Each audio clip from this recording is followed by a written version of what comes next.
Okay, everybody, welcome to the latest episode of All Too Real 2. My name is Michael E. Cullen II, and with me, as always, via Zoom is Sesame and Carta. Sesame and Carta. You're sticking with that, huh? Yep, okay. Yes I am. Sesame and Carta. I'm just going to call you Matthew Haas, if that's okay. Yeah, I mean, you do what you need to do, so... I mean, yeah. I'll just, call you that because I'm used to it. But, if you want to be fine. Sesame and Carta, that's fine. So... How tolerant of you. Yes, I'm very tolerant. Of your name.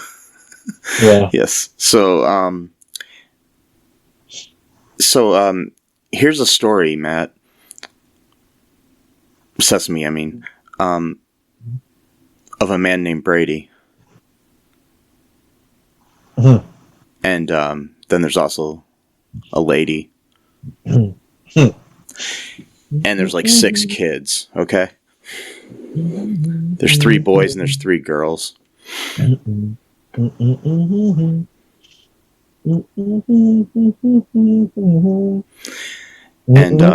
they formed this big group of people, like a bunch. And their name is Brady.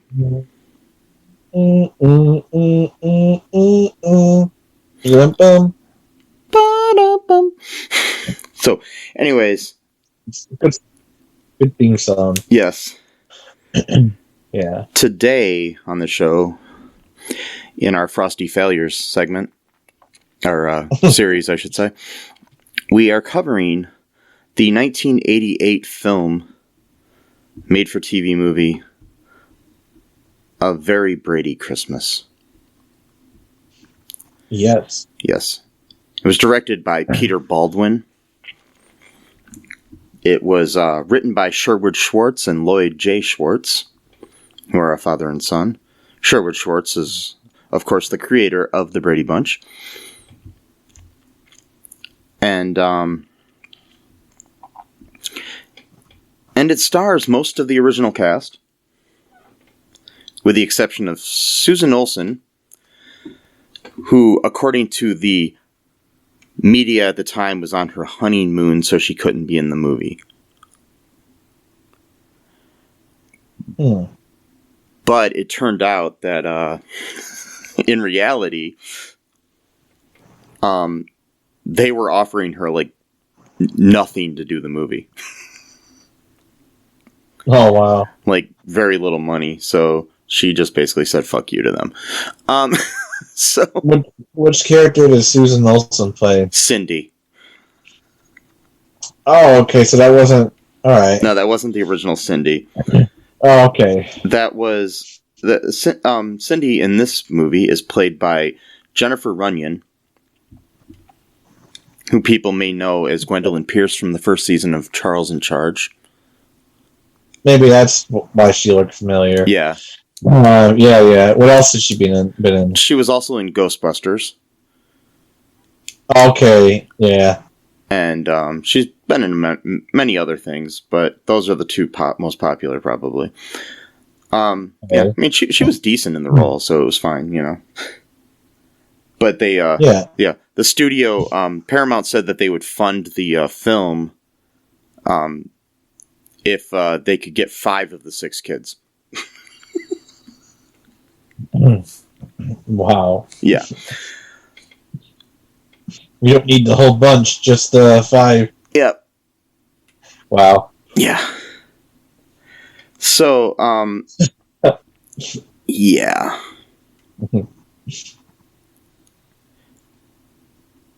Yeah, it was the highest rated television film of the 1988 season. Wow. Yeah. That's Oh, actually, interesting. it was, and then it ended up finishing second, though. But it was the second highest rated, I guess I should say. Okay. Yeah, but still. So, when did the Brady Bunch TV show? What year did that end? That ended like 14 years prior. Okay, and this takes place 12 years though. After, so timeline wise, it takes place 12 years after the show. Is that what they said? Well, Cindy said she hasn't had curls in her hair for 12 years, so maybe she had them for another 2 years before that. Yeah. I was just wondering because it seemed timeline-wise that, like, they seemed a lot older, more than just 14 years. Like, Yeah. I'm thinking at least 20 at the very least, because I know back in the day, people used to start their lives and have families earlier because the economy was doing better, and it's not like the complete shit show that it is now. But anyway, I digress. So people tended to start careers at like an appropriate age and have children at an appropriate age, not have to wait to the 65 to do so.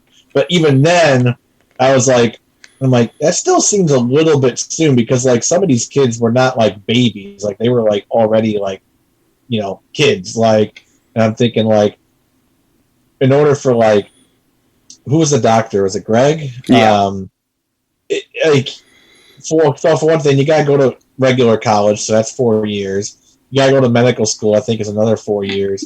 So the way he looked, like he was already some well-established doctor. That would take at least 12 years to even get remotely to that point. It just seemed like timeline-wise, 12 years or 14 years didn't really, to me, didn't feel, maybe just because, for me and maybe my generation, time goes by quicker, maybe because of technology and internet. Yeah. I don't know, but for me it seemed like a little bit fast. But again, maybe in the 80s it was different because they didn't have the internet to look at all day long and just waste your time on. So they actually went out and did things, because they could too, because like I said, the economy was better and there wasn't such a thing as called COVID-19 and a fascist kind of president and all that stuff going on. But anyway, sorry, always got to get political somehow, but which probably alienates 75% of our audience. But yeah, you're stuck with me, so It's okay, Matt. I mean, Sesame. Sesame. Yes. So, anyways, so what do we got going on here in this movie, Matt? Everyone's going on with their different lives. Mike and God, what's their name? Carol. I hardly ever really watched it, Brady Bunch, so I'm not. Yeah, Mike and Carol still got their jobs going on. They're empty nesters. They got cool exercise bikes that they gave to each other for Christmas. Each of them decides to do a surprise vacation for the other because they have a joint savings account, that's just for vacations. Which again, back in the 80s, you probably would be able to actually do, actually have a special account that's just for vacations, not just a savings account, but accounts specific towards certain things. A concept that most people don't know anymore. Anyway, so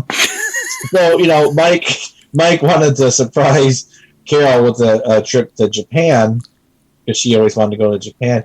But then Carol decided to book a secret trip to Greece, and they both went to the same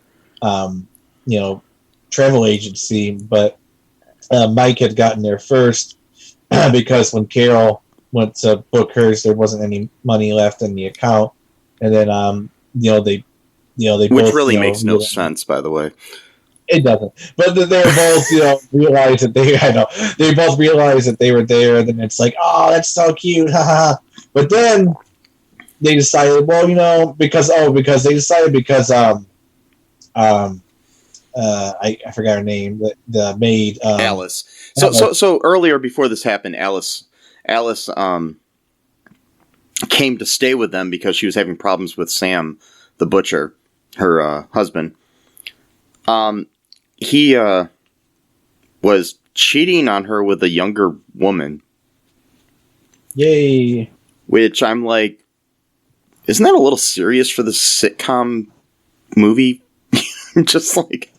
The movie was a lot, like, deeper than the show was. Yeah. Like, yeah, so... I mean, if you think that is, eventually for the show, we should probably cover the pilot episode of The Bradys. Oh, God. Which was a I never heard of that. What's that? I never heard of that. Yeah, one. It was a follow-up to this. And it was very dramatic television, hour-long television series that ran for one season.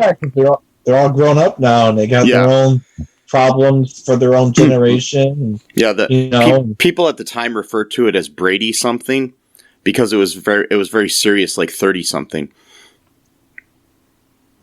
Brady something. Yeah. Wow. Yeah. Anyways, so we've got, Alice comes to stay. Both of the the spouses tell Alice about their planned trips, and she's just like, "Oh no, what do I do?" Sort of stuff.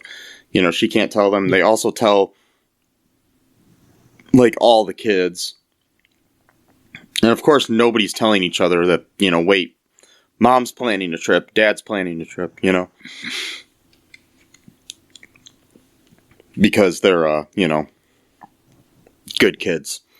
They're loyal. Yeah, they're loyal to their parents. They're not gonna ruin the surprise, for the other parent. So, you raised them right. Yes. And it was a good story of a lovely lady. Yeah. It was. Yeah. I tell you what. I periodically go through like a phase where like I try to get into the Brady Bunch because for some reason I get this idea in my head that like it's a show that I'm supposed to like it's like an obligation to like the Brady Bunch for something. It's just like a standard I set for myself. Like nobody is telling me that I have to like the Brady Bunch. It's like my own standard. So like I can never get past the pilot ever. Like, it's just so bad. Like, it's like, 2 minutes, 10 minutes into it, I'm like, I have like an edge. I'm like, I gotta turn this off. I can't take it. Like, It's just such a terrible episode. Like, you do not have to like the Brady Bunch. Just letting you know. I know that, but for some reason in my mind, a few years ago, like 4 years ago, 4 years ago, literally on a Saturday, it was like 2 a.m, and I was like, like staying up way too late. Like I should have gone to bed at like 10, and like I just put on Hulu and got the idea I'm going to watch the Brady Bunch, and like I couldn't take it. And, like I tried to do it the next day or like next weekend or whatever, and it's like could never get past the first, not even through the first episode, not just that past it. And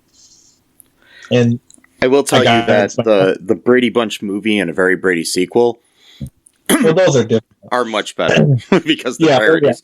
They're not. Yeah, they're not. They're meant to make fun of. Yeah, those are pretty cool. Rob Lowe was in the second one, I think. And was it Rob Lowe or was it no? No, Rob Lowe wasn't in it. It was the other dude from Evil, right? Was it him? Yeah. Okay. Yeah. All right. Yeah. Anyways, so back to the plot of this movie. Mm-hmm. First off, before we get any further, Matt, what did you think of the movie? It was okay. Yeah, it's about how I feel. It wasn't terrible. I wasn't really thrilled with it, but it was better than the show. So, I was okay with it for a 1988 made-for-television movie. Could have been a lot worse, especially during that year or whatever. A lot of bad television. During that.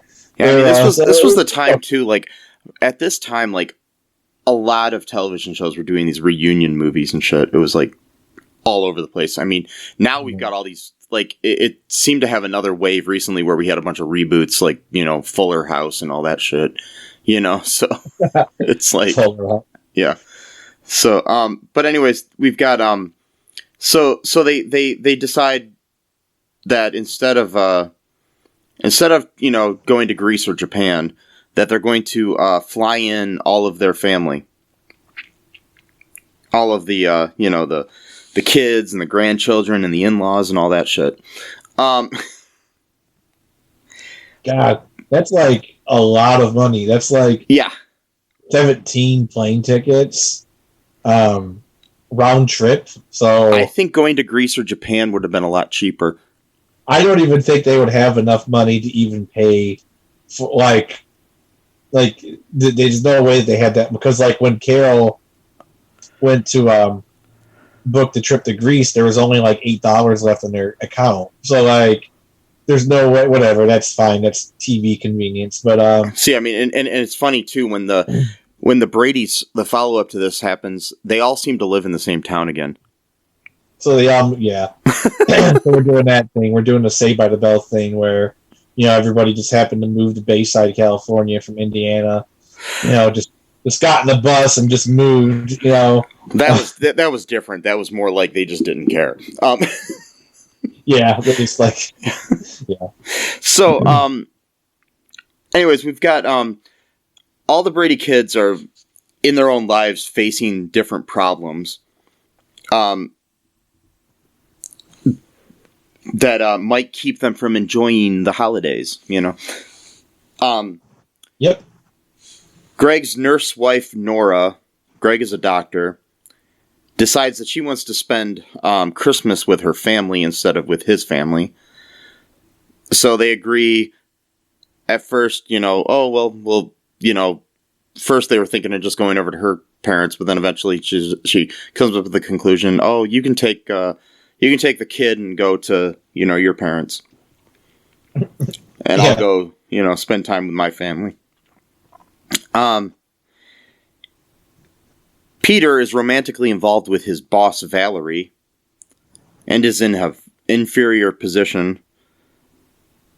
And he's got this, like, self-confidence thing because of societal norms where a man must earn more money than the woman.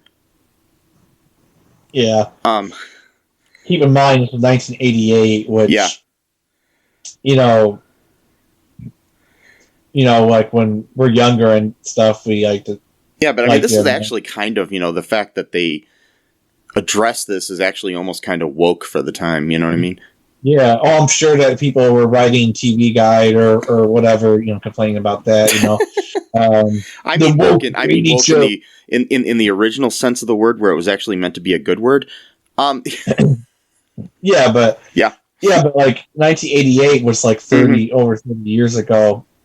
So like, yeah, and we're still having issues like that now. So like a lot of people tend to think, at least back then, that like the 1960s was just like this sort of like era that just broke everything free and stuff like that, but really didn't, because like even 20 years later, there are still people like especially if you watch like old commercials like I do for like nostalgia reasons. Yeah. Like when feeling particularly down on myself and want to retreat to like the past when I actually felt happy. Sorry, I'm having a bad week. So, you know, like I've noticed that like a lot of the commercials are about like, you know, like the woman's like doing the laundry or like, or vacuuming. Like it's like always like the woman's job to do like cleaning or cooking as well. Like, you know what I mean? So like, even in the 80s when so-called everything was liberated, you know, stuff like that. So, because unfortunately things take a long time to change because people are like super stubborn about stuff. So that woke, you know, part of the episode or whatever, or the movie, you know, that they addressed that, like, hey man, like, okay, your girlfriend's your boss, like, all right, big deal. Yeah, exactly. there's probably more of a, HR problem there than anything. Yeah, that's what I was thinking. I think the problem is that you're dating your boss, and she's dating someone that's under her. Like that's a big deal. So the next issue we have is Bobby, the youngest boy, has decided to drop out of graduate school to become a race car driver, but has not told his parents about this. And he dropped out of a whole year before this. So he's been doing this, lying to them for a time. Yeah. Which is weird, because I would have assumed, and maybe not, but I would have assumed that, they would have helped pay for his education. So wouldn't they have known that he's not taking... where is this money going that we're paying? Maybe, or unless he got a scholarship or something. Who knows? Yeah, maybe they weren't paying, or maybe they were... Yeah. Because he was going for his master's, so maybe they helped pay for the bachelor's or what, you know what I mean? Yeah. But for a whole year he didn't tell them he was racing cars. I could sort of tell something was going on, because like everyone else was like wearing suits and stuff. Like when they were talking on the phone, he's sitting there eating like last night's Chinese food for breakfast, and stuff like that, or like a pizza box. Like I was like, okay, he's living kind of a bachelor type of life here, And so then we have Marcia, the oldest daughter, whose husband, basically she has no issues. It's that her husband, Wally, was fired from his job at a toy company where he was a salesperson. I hate this part of the story so much. I hate the fact that Marcia is married. Okay, well, just keep going, because I got a lot to say about Wally. So, okay. Then we have Jan, who is having issues with Philip, her husband. And so they're, possibly breaking up, living apart and whatnot. Then Cindy, who's been fighting for her independence since she is the youngest and still gets treated like the baby of the family. She is currently a college undergraduate, which makes no sense to me, because her and Bobby are supposed to be the same age, and he's in graduate school. But she's anyway. So yeah. And she's in an issue similar to Bobby there too, where she's lying to the parents. Yeah. She had plans. She had actually had plans to go skiing with her roommates, but basically was told by her parents that she had to come home for the holidays. Not really given a choice. Like, yep, you're doing it. Yeah, and like we said before, Alice is even dealing with the fact that Sam has left her for another woman. Yep. Sam the Butcher. Yeah. Sam the Butcher's butchered his relationship or marriage or whatever. Yes. Yep. Matt, you're such a cut up. Yep. Oh God, I hate all the meat puns that they made about it. Oh God, it makes me so mad. Okay, you keep going, because I'm gonna derail if I keep. Do you want to actually take a break here, Matt, and then we'll come back and talk about the rest of the plot? Yeah. All right, we'll be right back, folks.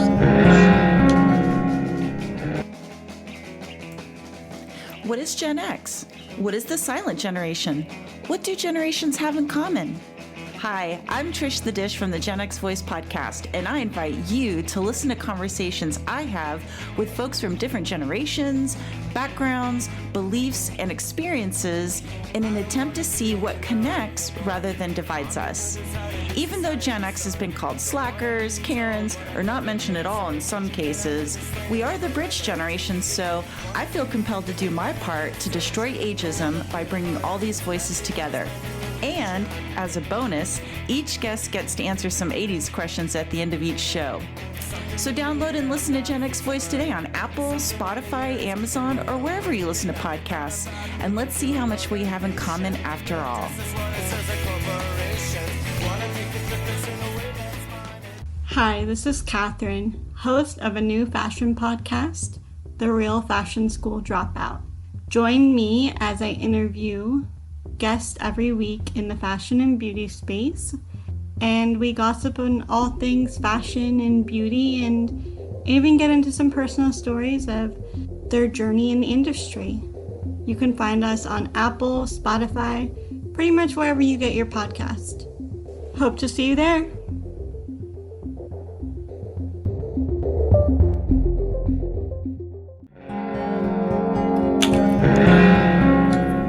So, Matt, I was thinking about becoming a race car driver. Do you think that's a good idea? I don't know, maybe. I mean, I don't even have a license right now, so I'm trying to see. You don't think that'd be a good idea? I mean, you have to do that first, but then you can, like, I don't know how you get involved in something like that. You just try out. I mean, like, don't know if you already need a car, like a race car to begin with. Or you probably do need a car to be a race car driver. Well, I don't know if you have to use your personal car to try out, or if you just go to, like, a track and they, like, let you, I was just wondering if I could, like, race the cars on foot. Like, I could race them and then... No, you couldn't do that, no. All right. If I hit you, it might be a hazard thing, too, Yeah, that's true. They could hit me. What if I wear, like, a big orange suit so they see me? No. Well, because some of the cars are orange, so, that would be bad. And Yeah. What if I wear, like, a suit with a bunch of lights on it? that might work. Okay. Just check. Yeah. Yeah. Anyway, so, yeah, I don't think I'll do that. I think I'll stick to podcasting and whatnot. So, because I'm just as good as that as I can be as a race car driver. Anyway, so,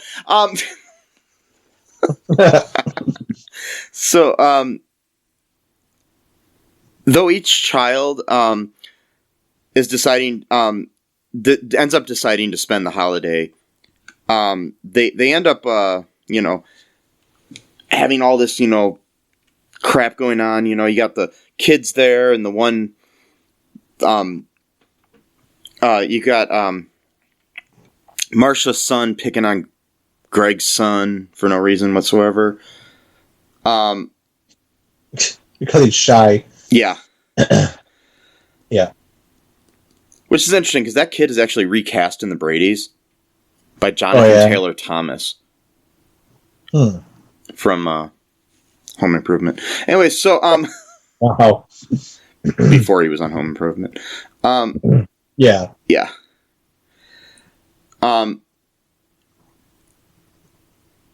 Basically, we also have this other subplot going on where, so Carol is now a real estate agent, and Mike, of course, is an architect, as he, was in the original. And there's this guy, Mr. Roberts, who is in charge of this building site for this new building that, I guess, Carol sold the land and Mike's the architect for it. And Mike is insisting that things, be made safely. It seems like a conflict of interest right there, though. Yeah, she sold the land, and then her husband got the job as architect. It does seem kind of weird. Right off the bat, I was like, "This is not good." So this Roberts guy, he wants to cut corners. It'll still fall within code, I guess, but Mike thinks that it's going to be dangerous to the building, and then eventually Mike walks off the project because he, doesn't feel safe, and he wishes Mr. Roberts luck, and Mr. Roberts is finding another architect or whatever. Yeah, because Mike, has, actual principles, that he holds on to, whereas, this other guy's, filthy capitalist piece of shit. So, we're gonna see more of how that unfolds in the movie, but yeah, I didn't see this coming a mile away by any means. Of course not. No. And he's trying to get her to influence Mike, to change his position or whatever. Yeah, trying to take away business from her and stuff. Yep. Take away one of her biggest clients or what, which is, I guess, his company or whatever. So, anyways, they the whole family gathers. We have like some issues where basically Cindy and Nora, not Nora, Cindy and Valerie, I should say, the girlfriend of Peter, are in a room together and they're talking about things at night, and they realize that, Cindy basically gives good advice and says, Valerie, why don't you just ask Peter to marry you, Yeah. And then Cindy, comes to the conclusion that, it's like, I'm a grown up, I know what I'm doing, blah blah blah. I'm a big kid now, and I'm a big kid now. Yeah. And then she so that's going on. Peter and Bobby are talking, and Peter basically tells Bobby, it's like, I want to marry her, but she makes more money than me, blah blah blah, and all this other bullshit. And Bobby basically just says, she's great, why don't you fucking marry her, you dumbass.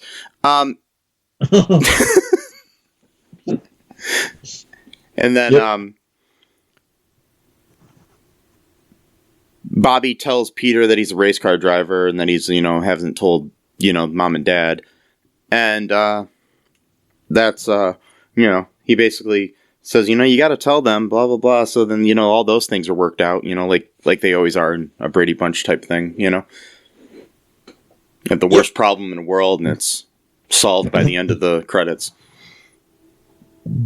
Yep. So I wonder why they're so happy and it all works out every time. Yep. So we have that going on. We got the kids picking on each other, blah blah blah. We got a situation where Wally, Mike, and I think it ends up being Peter and Bobby too. They all end up eating the dessert that Alice made for them, even though she's not their maid. But where she's like falling into old habits. Yeah, throughout the thing, they keep having this running joke. Like, she keeps trying to, wait on the kids and do everything and blah, blah, blah. And Carol and Mike are like, you're not our maid, you're our guest. Blah, blah, And then yet half the freaking movie, she's wearing her maid's outfit. I know. I hate to say it, but she was so annoying in this movie. Oh, yeah. I mean, maybe she was like that in the show. I don't remember, but like her fake crying bullshit and oh god, I hated it. I mean, I know that's what they wanted. That's what they were going for, but I just thought it was stupid. But very over the top. They end up eating it all. And, okay, well, that was for dessert. Thanks, guys. But hope it was good because other people could have had some of that too. But hey, whatever. It's okay, Can I get to Wally in a second, or I'm like chomping? I was just about to bring up Wally here. Okay. So, Wally and Marcia's kid, Mickey, tells Grandpa that that Wally lost his job, basically. And so then we have a situation later where Wally and Mike and Mickey are all jogging for some reason. And they happen to jog by this Mr. Prescott, who owns a toy company. Oh, wow. And basically, says, hey, Wally's a toy salesman, blah, blah, blah, and then Mr. Prescott's like, can I steal him away from Tyler Toys? Yeah. Again, how it all seems to work out, Oh, man. Wasn't a setup at all, man. He got fired, and then 2 days later, he's got an interview for a whole new job. Yep. Mm-hmm. All works out in the Brady Bunch land. Yeah. Yep. So, fuck you. So what do you want to say about Wally here? Okay. I'm sorry. I'm like, I hate Wally so much. Okay, so like, and this is like, maybe I'm gonna come off like Joe Rogan here for a second, but like, I hate it in movies and TV shows where fathers are like completely weak, and I don't mean like, oh, they show emotion, they're weak. I mean like when they act like a little kid themselves. I'm like, you're a father, like you're acting like a kid here to your kids. Like, if you're gonna act like that, at least act that way, not around them. Like, he's sitting there like pacing and like having them like trying to console him, and oh god, just something about that. I'm thinking to myself, Marcia, you were the oldest girl in the group. You were, quote, the prettiest. Why you marry this guy? Like, what the fuck? Like, you could have picked anyone. You picked this guy. Did he go through a massive personality change after you met and went out and got married? And he finally like revealed who he was, and he tricked you the whole time. Like, what's going on with this? Like, There is a short-lived series that gives us the early days of their marriage. I definitely want to see that. No, not really. Yeah, it's called The Brady Brides. It lasted one season as well. Oh my god! It came before seriously? this. Yeah, it was. There was a movie actually. It was called like the Brady, like the Brady girls get married or some bullshit like that.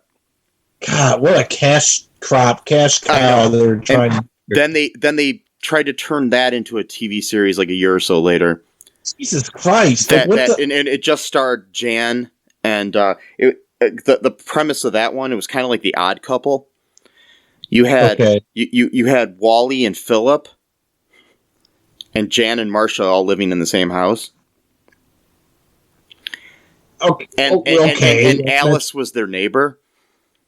Oh my god! Yeah, all right, that's so believable. Yeah, we're all living in the same fucking house. Like, really? Shut and up. Then you have like Philip, who's kind of like the Felix Unger type person, and then Wally, who is like, you know, the Oscar Madison sort of kind of character. And so you have like that. It was like basically The Odd Couple, but with wives added in. And Brady Bunch bullshit. Yeah. Like, there's a scene like that like angered me so much last night when I was watching this. So like, and like I said, I've been on edge for all week, so it's probably just an extension of that. But like, he's sitting there like pacing around the bedroom, like where they're all sleeping, and he's like, I can't sleep because I'm thinking about losing my job, and then I start grinding my teeth, and then when I start grinding my teeth, I worry about going to the dentist, and then when I go to the dentist, I worry about the bill he's going to send me, and I'm worried that the bill's going to be too much, but then I can't pay the bill because I don't have a job, which means I start grinding my teeth, and it's like, you are saying all this in front of your wife and children. Like, quit being so fucking weak. Like, I understand. You know, it's okay to show emotions. It's okay to cry. All that stuff's fine. But, like, when you're acting like a... Anyway, sorry. He is acting... I have like a tiny... What's that? See, regardless of his sex, you know, regardless of whether he's male or female, he's an adult, and he's acting like a fucking child. That's what gets me, and I guess it does get me a little bit when it's a guy acting that way. Maybe I have like a 1% conservative in me or something like that. And it's just that thing, like, dude, like, shut up, like, you know, like, yeah, I don't know. And I mean, the thing is I think it would be just as annoying if it was Marcia that was going through this too. You know what I mean? I'm just saying, it's just fucking but I don't know. He's got a certain look about him too. Like, his hair's all like just disheveled, and I don't know. I mean, I like Jerry Hauser as an actor normally, but you know, this role is kind of, I don't know. He's a funny guy. He had like, he did all the. If you ever watched MASH, anytime there was like a speaker announcement on that show, that was him. Oh, okay. Yeah. Well, that's kinda cool. So yeah. But anyways, he so he ends up getting a job working for Prescott, I guess. So then we have the big Christmas dinner.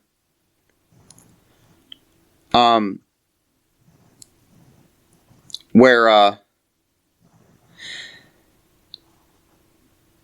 we basically have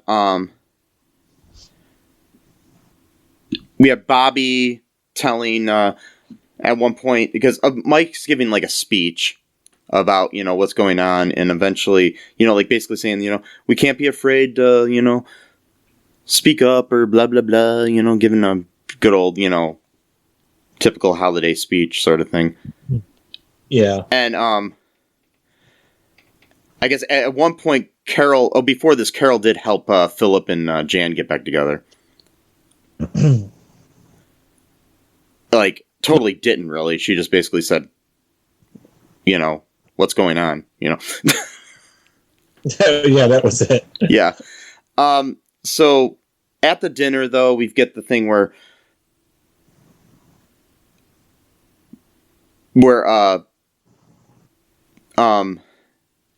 Cindy says how she didn't like being told to come. Bobby tells him about being a race car driver. That one was like the one. It's funny. That was the one they took the most serious.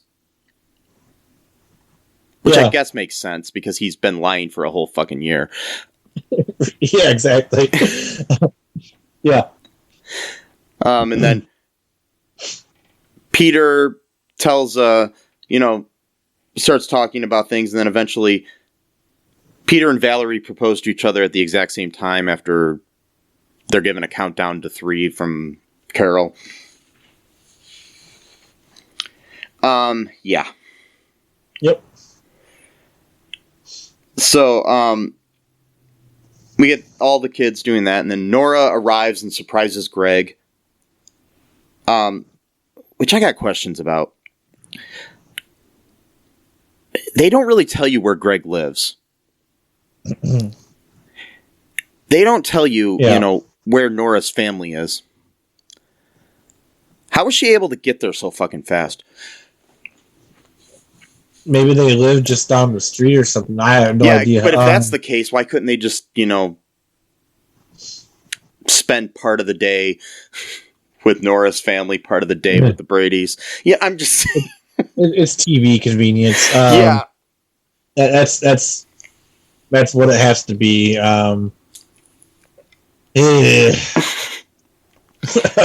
So, anyways, then we get a phone call.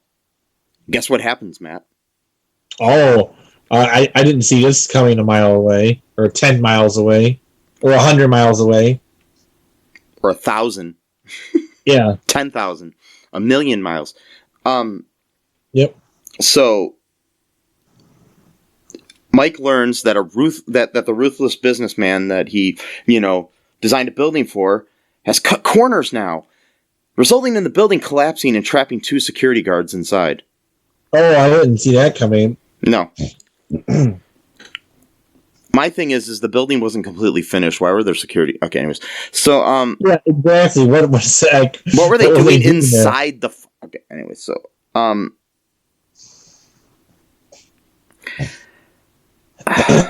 so, Mike comes... He gets called because the other...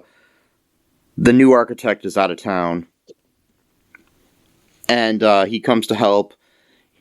And he basically tells Roberts what to do to, fix things. He gets the 2 security guards out, but he gets trapped himself after an aftershock. Yep. And then he's saved by a song. Yep, because he was trapped and he couldn't lift the weight. I like too how they're basically just gonna let him stay there. Yeah. like we're not going to help him. We're just going to let him stay here because we didn't get the approval. It's like, wow, so you're just going to let someone die in the building. So basically what ends up happening is Cindy reminds Carol of the time in the original series where she sang "Oh Come All Ye Faithful" after she lost her voice. Yep. And so she starts singing it and everybody else starts singing along. And that song saves Mike's life. It gives him the strength to, it gives him the strength to lift that, rebar or whatever, is holding him down. Yeah. And, because, that's what songs do. They actually give you muscle strength and able to like lift. So like, yeah, he gets out and stuff, I guess, or whatever. Yay! And then I've been such in a weird headspace lately. Like I was like sitting there half expecting, like, you're just gonna let him die, and it's gonna end that way. but I was seriously wondering if they're just gonna end it like a really bad note. But it's a very Brady Christmas ends with Mike Brady dying. but I think I'm half right, because he probably inhaled a lot of asbestos, so he probably had like lifetime complications after that. So, good job, Mr. Capitalist construction owner guy. I mean, in real life, a few years later, the actor died from complications of AIDS. So, yeah, well, there you go. Yeah. So he got it from the building. Yeah. He inhaled AIDS. Wow. No. Well, of course, 1988, people probably believe that bullshit. Yeah. Like Ronald Reagan probably, don't get too close to a gay person. Well, he didn't talk like that, but like suddenly I've got a different accent. Yeah, that's the thing, though. Robert Reed was a closeted gay man for most of his life. So, see, I told you that's what it was. Yeah, it was. He did have a marriage and had a daughter, but he was, he was a gay man, but he was like America's TV dad. It's like kind of interesting. Well, yeah, because he has a good job, and he's the man of the household, and he's got a good job, and he's the man of the household, and he's got a good job, and he's the man of the household. Wait, what is he? He's got a good job, and he's the man of the household. Sorry, I'm like so loopy today. But anyways, so Mike ends up getting out because "O Come All Ye Faithful," saved his life. You know what could have saved his life more? What? It's like, what's that? What's that? Like the 6 gallons of tears that I cried today from watching the movie Hachi, A Dog's Tale, that could have lubricated, some of the stuff, and he'd be able to slip through the wood beams or whatever that he was trapped under, But at least Mike didn't die in this, like the dog in that. So, or not the dog. I mean the guy in that. Of course, the guy is like 12 years old. But the guy. I mean the guy in the movie, I should say. Well, they both are just like 12 years apart. But yeah. Yeah. Yep. Good stuff. Perfect. Perfect storm we got brewing here. So we got COVID coming back. Not that it ever left, but now we got the new variant. Christmas is coming up. The economy sucks. There's a so-called labor shortage, which really isn't, because Kellogg's fired 1,400 workers going on strike, and then they hired a bunch of scabs. They go, wait, I thought there was a labor shortage. You can't get anyone to work. No one wants to work. All of a sudden, it's over, Mike. It miraculously ended all at once. 1,400 people. They were all available, Mike, but there's a shortage. But until that moment, and then suddenly there's no shortage anymore. It's a miracle. Just like Mike, escaping the building miracle. Yes. This is another miracle. But we got the shorter days. We had a bunch of tornadoes in Kentucky yesterday. We had a huge windstorm here in Toledo. Power went out in a lot of places. And Peacock canceled AP Bio, and Netflix canceled Cowboy Bebop. So that pissed me off. So it's a lot of good stuff going on at once. So it's like, if I were Mike Brady, what I would have done is I would have just taken like one of the 2x4s that was in there and just like hit the guy in the head with it, like just as hard as he could, and like end the movie right then and there. Like they should have ended the movie with Mike becoming like a killer, and he kills Mr. Roberts. Yes, and they're all singing "O Come All You Faithful" as it's going on, and then like Bobby, Peter, and Greg come in and help him. Yeah. They help hide the body. They put it in the building. Wally comes in and he's like, well, actually, the reason I lost my job is actually I'm in the mafia, and wow, I don't need no fucking job at Prescott Toys. I know where to hide the body.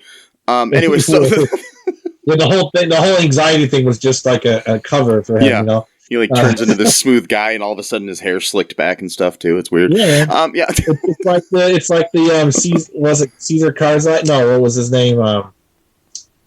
Usual Suspects. What was his name? Kaiser. Kaiser Soze. Yeah. Yeah. It's like the Kaiser Soze effect. You know. Yeah. So the guy's limping and he's stuttering his words. When he comes out, suddenly he has no limp anymore. You know. And then Bobby gets his race car and he runs over the body a few times to make sure he's dead. And yeah,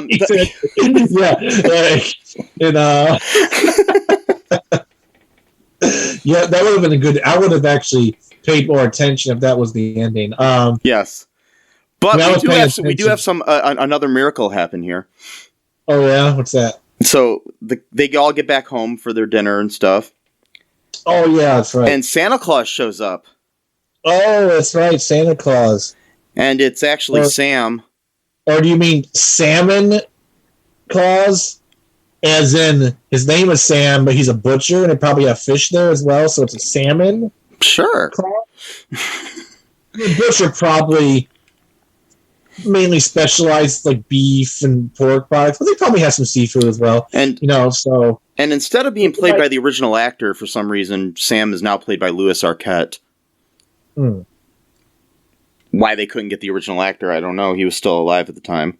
Maybe they didn't pay him any money, just like they weren't going to pay Susan Olsen. Yeah, you know, maybe they got to pay him in meat products. Yeah. Hey, you played a butcher on TV, so we'll give you some ground chuck and some some liver and onions and meat club of the month or whatever. Yeah. I don't know, and whatever. I don't know if that's even such a thing. Subscription to that. What is it, like Idaho Meats or Iowa, whatever that was? Yeah. Yeah, the Trump steaks. Trump steaks. That was probably big at that time, you know? Because this is back in the 80s when Trump was, still just a businessman and didn't destroy our country. And it wasn't certifiably important. Yeah. Anyway, yeah. He had yet to become a reality TV star or destroy our country. And yeah. But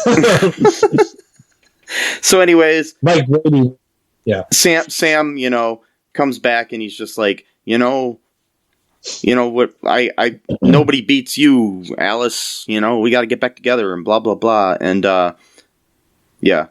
And by the way, Louis Arquette you may know from Waiting for Guffman, as well as being the dad to David Arquette and Rosanna Arquette and Patricia Arquette. Oh. Yeah. Yeah. And, so and another another thing about Louis Arquette, he was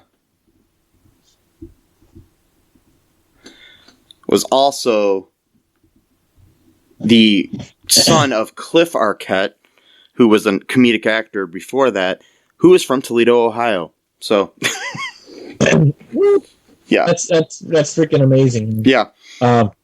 So this scene, I didn't like this scene because this proved to me that feminism was not quite ascendant yet, because she just totally just takes him back, and like everyone else is like happy, like yay, they're back together. It's like, bitch. Like, he was cheating on her with a younger woman. It's like, oh, Alice is not hot enough for me anymore. Now I need to, go to, some 30-something or probably 40-something, to be honest, because they're probably, in the 50s. But whatever. A younger, a fresher piece of meat, if you will, because he's a butcher and everything's going to be butcher. Like, he even told her, he's like, oh, you're prime rib and she's chopped liver. It's like, okay, I get it. You're a butcher. Does everything you have to say have to be, okay, so, I used to work at a print shop.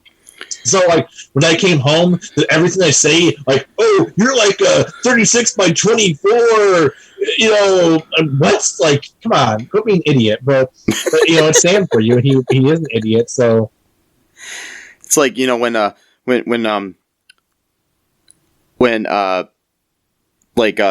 LeBron James gets home, he's, saying to his wife, he's like, our marriage is like a slam dunk. God, I know. Yeah, can you imagine? Yeah, that would just be so corny. Like, I would like murder him if he did that. Like, I don't even know where he lives. It's like I don't even care about basketball. I would kill him just for saying that. Like, all of his fans would be devastated. They ask, "What's the motivation? Do you like a different team?" Or like, nope, don't even care about basketball. And by don't care, I mean I don't care. I don't have animosity towards it. I don't have love for it. It's indifferent to me, but I will murder this guy for saying his marriage is a slam dunk. And because I hate the Tampa. No, I'm just kidding. He plays for the Lakers, though, so. He does? I thought exactly. I don't even know. I know he's playing for the Tampa Bay Heat for a while. That's the Miami Heat, by the way, too. So exactly. I can't even get the teams right. Yeah, the Tampa Bay Heat. Yeah. That sounds right. Really? Yeah, in the Cleveland Bulls, in the Detroit Cavs, in the LA 76ers. Sure. That's as much as I know about basketball. Yeah, I don't watch basketball, but I know the names of the teams, unfortunately. Well, the thing is, I used to know a little bit about basketball, but it was only because of playing basketball video games. Yeah. Like, I knew that Charles Barkley used to be on the Philadelphia 76ers, and it was only because in one of the basketball games you could play different years of different teams if you wanted to, and so like I chose the 76ers and I chose like a certain year, and then he was on the roster, so I knew just from that, but I otherwise I would have had like no idea whatsoever. I always think of Charles Barkley with the Phoenix Suns. But that was later on. Yeah, but he started out, I think. That's when I met him one time. I met him at a golf thing. Oh, yeah, cool. So he was golfing in a local charity golf thing. So, anyways, but regardless, anyways, the other day, speaking of basketball, I know this is totally off topic, but I was at a Walmart and they had one of those arcade 1-up NBA Jam things on display, and so I played a little bit of basketball for a few minutes. I love NBA Jam. I used to, I used to play that. I used to rent that like every other weekend. Yeah, it was fun on that arcade because it's the arcade version and stuff, and it was really fun. Anyway, so I want to get one of those. Again, I am going to remind fans that if you would like to buy me an arcade 1-up, I really want one. I want one too, but buy us one that's hackable so we can put multiple games on it, so we don't have to buy like a different game. They're all hackable. We can figure it out. Oh, they are? So, okay. Yeah, I watch YouTube. So I'm not going to buy like 6 of these. No, I just want one. Like, I mean, I don't even care which one it is, honestly, as long as it's one that I can, put multiple games on. So, but yeah. Regardless, do you want to take a quick break here, Matt, and we'll come back and talk about just talk about the rest of this. Yeah. Yeah, we'll be right back. What is Gen X? What is the silent generation? What do generations have in common? Hi, I'm Trish the Dish from the Gen X Voice podcast, and I invite you to listen to conversations I have with folks from different generations, backgrounds, beliefs, and experiences in an attempt to see what connects rather than divides us. Even though Gen X has been called slackers, Karens, or not mentioned at all in some cases, we are the bridge generation, so I feel compelled to do my part to destroy ageism by bringing all these voices together. And, as a bonus, each guest gets to answer some 80s questions at the end of each show. So download and listen to Gen X Voice today on Apple, Spotify, Amazon, or wherever you listen to podcasts. And let's see how much we have in common after all. Hi, this is Catherine, host of a new fashion podcast, The Real Fashion School Dropout. Join me as I interview guests every week in the fashion and beauty space, and we gossip on all things fashion and beauty, and even get into some personal stories of their journey in the industry. You can find us on Apple, Spotify, pretty much wherever you get your podcast. Hope to see you there.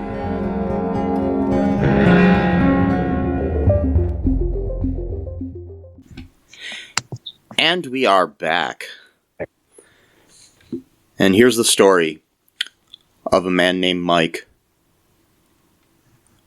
who was unable to rhyme the word Mike. Wait. Mike the Pike? No. Mike the Spike? I don't know. So, anyways, here's the story of a man named Matthew who wore a shoe. Mhm. Okay, anyways. So here's a review from back in 2004 on the Internet Movie Database of this wonderful film.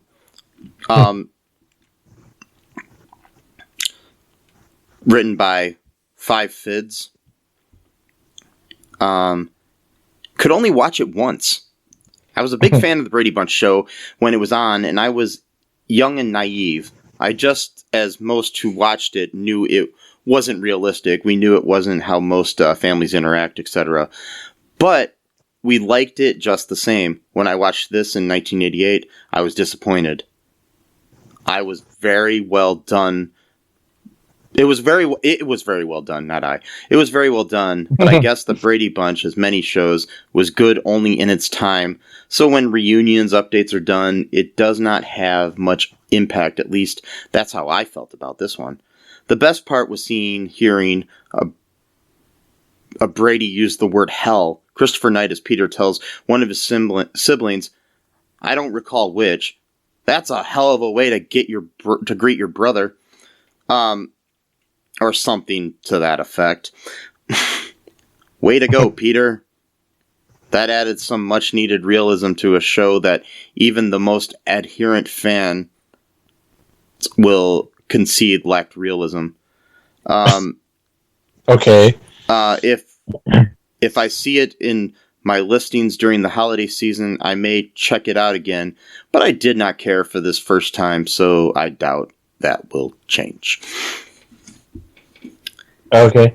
For me, it's the exact opposite. To me, the show was like totally silly and it just unwatchable for the most part. This movie, it wasn't good, but it wasn't terrible. Yeah. Here's a 10 out of 10, Matt. Written back in 1990. Written back in 1999. By Luke 31. I don't know if that's a Bible thing. Anyway, so yeah, it was written on December 23rd of 1999. The best television reunion movie of all time. This is an excellent reunion movie. It has a great storyline, some wonderful writing, and situations that alternate between comedy and drama. No other reunion movie has ever stayed more true to the original character conceptions while allowing them to grow. An excellent movie. Part of my Christmas tradition. Okay, I mean, they like what they like, so, yeah. That's fine. Here's another one from 1999. What? Written by Fonzie 2. What? Okay, someone tell me that this isn't for real. Poor dad gets trapped in a construction accident, and they still sing Christmas carols without him? Someone should beat the writers of this script into a bloody pulp. I like the Brady Bunch, but this is degrading. Whoa. See? We're not the only ones that were thinking of violence. Yes, I know. When it came to that scene. Totally different victims of violence in mind, but yes. But here's another one that's just written earlier this year, back in January, by Robert Norris. A Very Brady Huge Miss. Ooh. See what they did there? It's a 1 out of 10. Yep. Corny or cheesy, the original series had a particular charm as it worked primarily as a sitcom comedy, but this reunion movie fails on every level. It's not funny. It's not interesting. It's not well written enough to be dramatic or moving. And in the end, like the Brady Variety Hour, it comes off sad and pathetic. Okay. Yeah. I felt the need to read it in that voice. Yeah.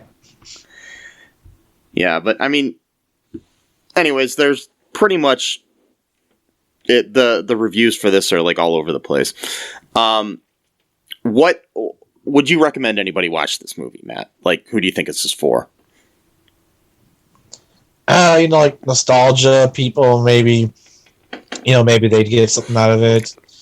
I mean, that's probably it. I mean, like people who like the Brady Bunch, I guess maybe they can get a kick out of it. People like us who are reviewing movies, maybe like I've noticed that like a lot of people have reviewed some of like the same weird movies as shows we reviewed at. I honestly think the only traction that these shows are getting are people reviewing them Exactly for podcasts. Like I don't think anyone else is watching them. The only reason they exist is for podcasts and YouTube videos. Yeah, that's what I think it is. Like, I bet you a nostalgic critic probably reviewed this at some point. I don't know, but yeah, probably. So yeah, those kind of people. But like, if you're like looking for like a Christmas movie, I would like stick with like Christmas Vacation, which is like great movie, still holds up 30-something years later, 32 years later. Christmas with the Cranks, that's a good one. With It's a Wonderful Life. Wonderful. Yeah, I mean, I don't like it personally, but yeah, people might like that one. I love that movie. I don't know. I every time I watch it, I still get pissed off at that guy's fucking uncle, idiot. It's got a bunch of cats. Uncle Billy is ruined the guy's life. Yeah, but like so every time I see that, I get kind of like that guy who does like the Onion reviews. He just starts going off on him the whole time. Yeah. Can I just circle back to Uncle Billy? But yeah. So my feelings on this is my takeaway from this movie is that if you have problems in your life, you need parents like Carol and Mike.